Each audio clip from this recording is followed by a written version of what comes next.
Ma taqta xejn il-kriżi tal-immigrazzjoni bis-sajf ikompli jħalli aktar vittmi.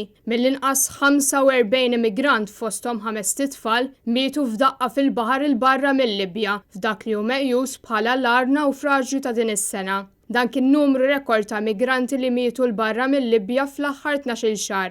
Dan qaluh in-Nazzjonijiet Uniti wara l-għarqa li seħħet it-tnejn li għadda. b'37 immigrant ġew salvati minn sajjieda li kien hemm fil-viċin. Sfortunatament, il-kumplament tal-immigranti ma kellhomx l-istess xorti.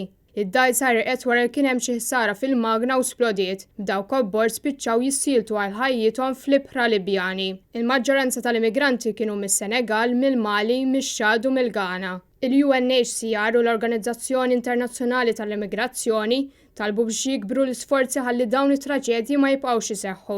Aktar u aktar, issa meta qed naraw ta' migranti jaħarbu mill-pajjiżi fejn hemm il-gwerer għal tama ta' ħajja aħjar fl-Ewropa. Immigranti li qed ikunu sfruttati minn diversi kriminali li jorganizzaw vjaġġi klandestini lejn l-Ewropa.